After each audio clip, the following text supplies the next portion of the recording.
Ya, shalom saudara-saudara. Sebagaimana saudara semua ketahui bahwa beberapa hari yang lalu kan ada perdebatan antara saya dengan Ustadz Kainama atau yang dikenal sebagai atau sering disebut Bang G. Nah, dan di dalam perdebatan itu terlihat bahwa Ustadz Kainama ini ya mau bagaimana lagi dibilang begitu ngawur ya, tidak ada apa-apa yang dapat dia andalkan sebagai argumentasi dia. Ya, tapi syukurnya adalah bahwa walaupun perdebatan dengan Kainama itu uh, jauh dari harapan dan begitu cepat selesai, tapi ada acara tanya jawab di mana saya beroleh kesempatan untuk menjawab pertanyaan para penanya Muslim sekaligus beritakan Injil kepada mereka, dan secara khusus itu saya beritakan Injil kepada Kainama. Dan itu sebenarnya tujuan saya. Dalam banyak perdebatan, saya seringkali memanfaatkan perdebatan itu beritakan Injil, dan khusus Kainama kemarin, karena dia seorang mualaf, jadi saya memberikan tawaran kepada dia, supaya dia kembalilah untuk percaya kepada Yesus sebagai Juru Selamat dan Tuhan kalau dia mau diselamatkan. Nah, rupanya tawaran saya semacam itu tuh menjengkelkan mungkin banyak orang ya, banyak orang Islam ya. Uh, ada seorang ibu, termasuk seorang ibu namanya apa ya, Bu Eti mungkin ya. Dan Ibu Eti ini akhirnya dia WA saya untuk menyampaikan kejengkelannya sepertinya begitu ya. Dan ya saya mau bahas, saya mau ajak saudara lihat WA dia sambil saya berikan komentar ringan-ringan aja ya. Nah, ini WA dia ini ya. Oke, dia mulai dengan Bapak Esra Suru yang kami hormati. Jadi kelihatannya dia menghargai saya, ya, dia menghormati saya. Oke, dari lubuk hati yang dalam kami segenap kaum muslim di Indonesia. Wow, kami segenap kaum muslim di Indonesia. Dia WA saya, mewakili kaum muslim di Indonesia. Apa kapasitas dia? Ya, sehingga bisa mewakili kaum muslim di Indonesia. Ya, menghimbau kepada Anda, jangan Anda memaksa seorang untuk pindah dan murtad ke agama Anda. Menghimbau ya kepada Anda, jangan Anda memaksa seorang pindah. Kapan saya memaksa? Yang saya lakukan adalah saya beritakan Injil tentang Yesus yang mati dan bangkit, lalu memberikan tantangan atau pilihan kepada mereka, termasuk kepada Kainama dan juga mualaf-mualaf yang lain. Ya, bahkan saya secara eksplisit mengatakan ini bukan paksaan, Injil bukan paksaan, ini tawaran. Mau terima ya silakan, tidak juga ya tidak apa-apa, nggak ada yang rugi selain diri mereka sendiri. Jadi sama sekali nggak ada pemaksaan, Ibu. Ya, dan murtad ke agama Anda. Ya, menurut Anda kalau dia balik Kristen murtad, tapi bagi kami itu bertobat. Nah, kalau ada Kristen yang jadi mualaf, ya menurut kami dari sudut pandang kami ya dia murtad itu. Ya, jadi Kainama itu dari sudut pandang kami sudah murtad, makanya sekarang mau dikembalikan dari kemurtadannya. Hati-hati perkataan Anda ini yang telah beraninya mengajak Ustadz Kainama untuk kembali ke agama lamanya Kristen. Ini pertama saja Anda sudah uh, tadi dibilang saya memaksa. Nah sekarang mengajak. Mengajak atau memaksa? Apakah mengajak adalah pemaksaan? Ya, lagi pula kalau saya mengajak dia, apanya yang membuat saya harus berhati-hati? Apakah itu bahaya? Ya, itu sudah hak prerogatif seorang pendeta memilih agama yang benar. Itu hak prerogatif dia.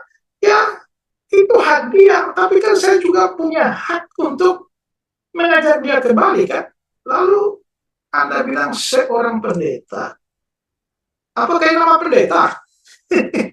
Kalau Anda percaya nama pendeta, Anda sudah tertipu oleh dia, Ibu. Ya, dia itu bukan pendeta, nggak pernah sekolah teologi itu. Mengaku sekolah S1 di STT Jakarta, S2 di Leiden, Belanda, S3 di Haifa, Israel. Dan STT Jakarta sendiri sudah memberikan klarifikasi nggak ada muridnya atau pernah mahasiswa yang namanya Kainama. Begitu juga dari Leiden sana.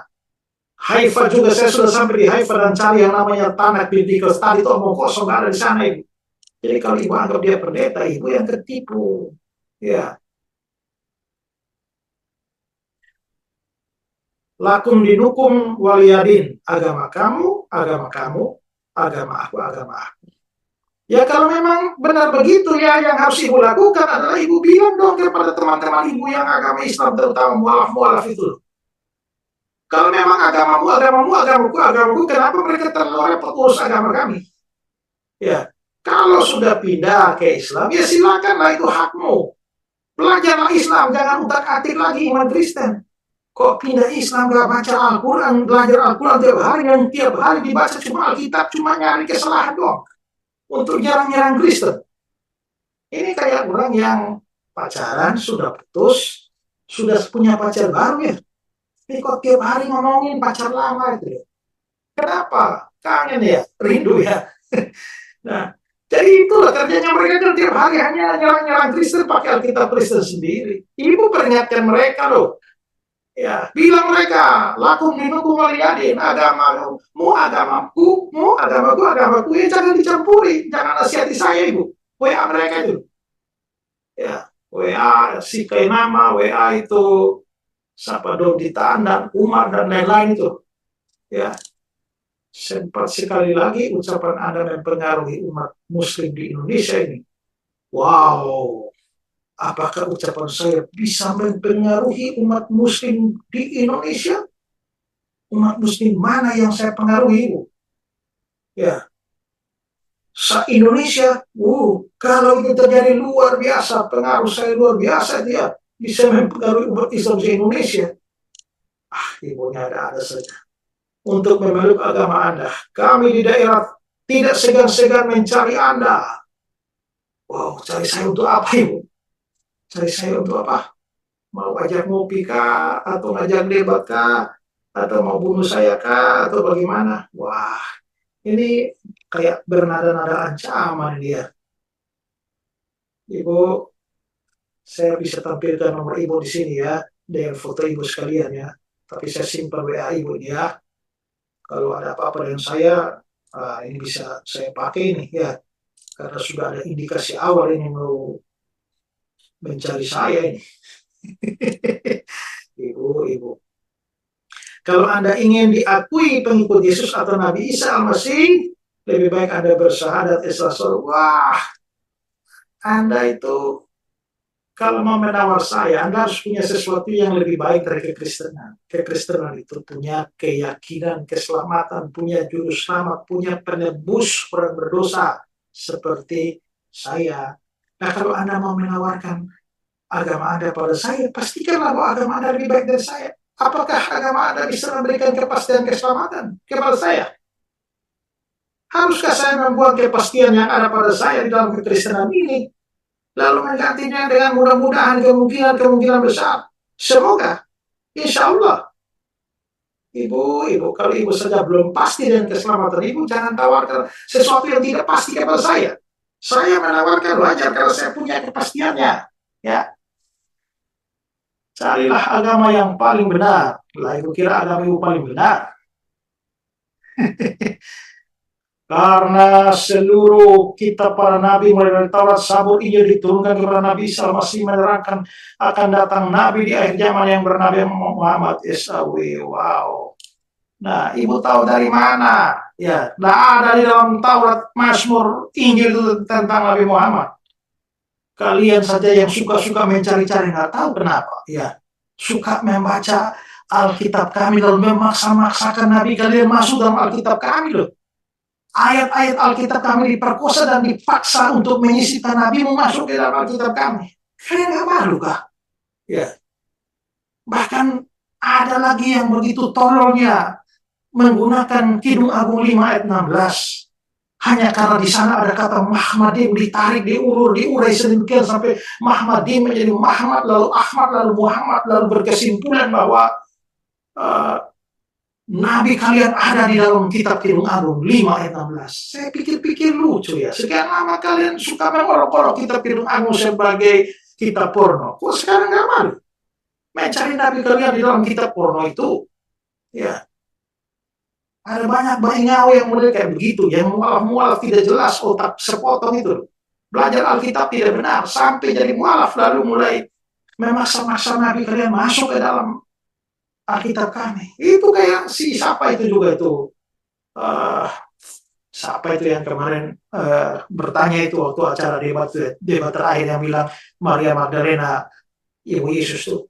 Bilang bahwa Anisa ada di dalam Injil Yohanes. Surat Anisa itu tentang Yesus tidak mati itu loh. Ada di dalam Injil Yohanes. Lucu amat itu loh. Kok suka sekali mencari pembenaran agama kalian di dalam kitab suci kami? Ya. Jadi omong kosong ada nabi di dalam Alkitab kami. Ya. Beliaulah nabi yang menyempurnakan kitab-kitab terdahulu. Dan Nabi Isa Al-Masih kelak di kiamat akan diturunkan Allah untuk melanjutkan syariat Nabi Muhammad. Bersetan dengan omongan teori omong kosong Anda ini. Membunuh Dajjal, Yajuj, Majuj, dan orang kafir. Dan beliau akan diturunkan pangkatnya sebagai manusia biasa. Turunkan pangkatnya sebagai manusia biasa. Memang pangkatnya sebelumnya apa? Ya, bukan sebagai Tuhan di Kristen. Lah kalau dia bukan Tuhan, ya nggak perlu diturunkan pangkatnya. Ya, kalau bisa diturunkan artinya yang tadi bukan manusia biasa. Ibu ini ngomong nggak pakai otak ini. Ya, dan Nabi di kalangan umat Muslim karena fase kenabian Isa Al-Masih dan fase ketuhanannya sudah habis masa akhirnya di akhir zaman. Wah, ketuhanan pakai fase.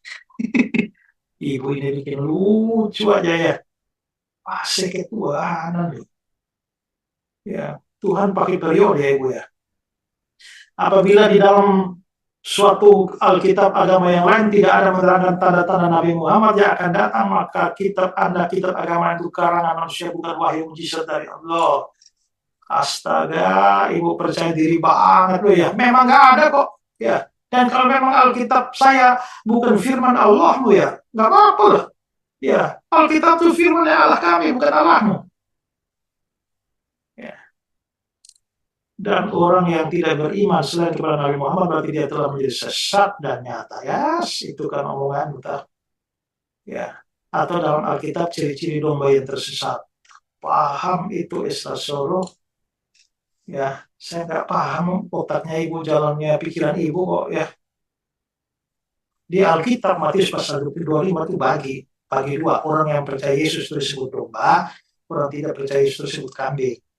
Ya. Jadi kami yang percaya Yesus itu adalah domba. Ya, kalau kalian yang tidak percaya Yesus kambing itu.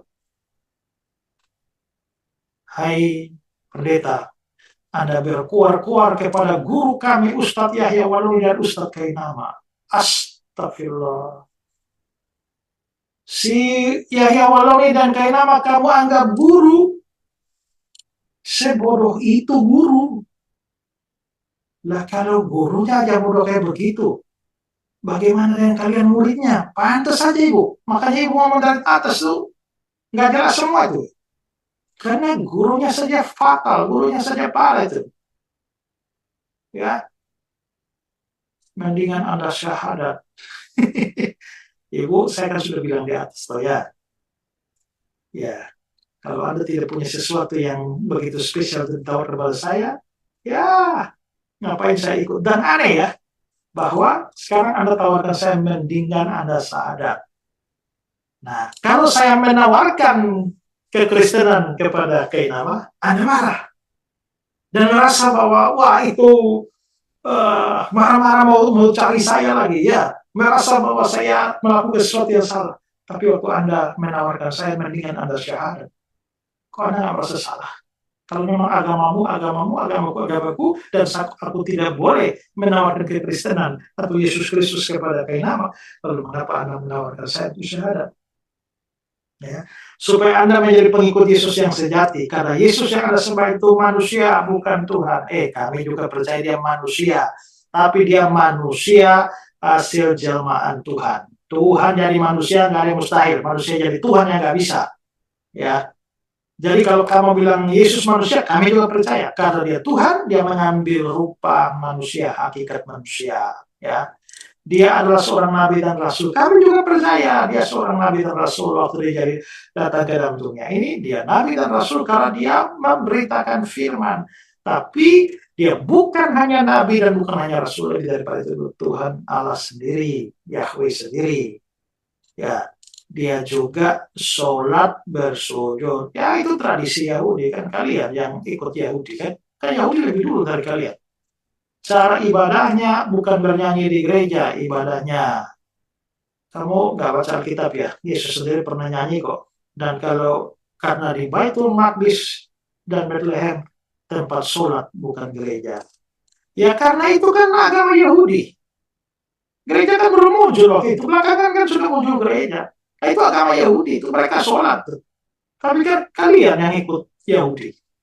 Yesus agamanya Islam bukan Nasrani. Namanya ngomongnya bodoh ya. Ya, Yesus itu Islam. Lah, Islam itu muncul tahun berapa, Ibu? Ya, karena agama Nabi semuanya Islam. Ah, Islam muncul tahun berapa, Ibu? Sampai Nabi Adam pun Islam. Aduh, itulah yang saya bilang ya, waktu dia bernikahi nama tuh loh.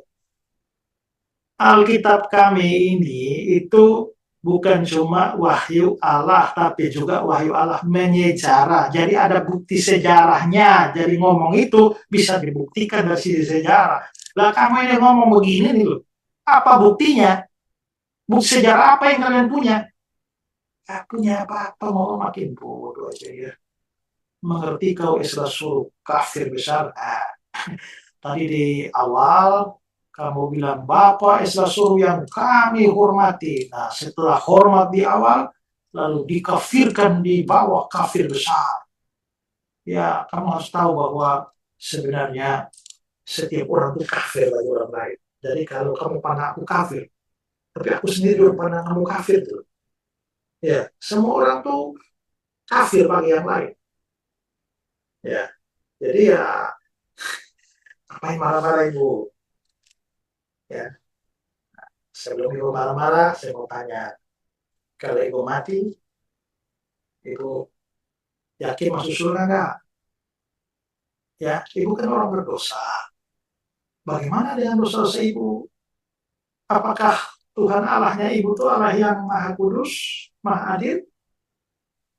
Dan bagaimana dia memperlakukan dosa ibu? Mengampuni begitu saja? Berarti dia nggak adil dong. Karena Allah yang adil pasti akan menghukum orang berdosa. Karena itulah maka sebelum ibu mati, sebaiknya ibu juga punya juru selamat. Dan juru selamat itu nggak ada dua di dunia. Di kolom langit ini hanya ada satu saja, yaitu Yesus Kristus. Percaya ibu selamat, tidak percaya ibu binasa. Nah, itu saja. Oke.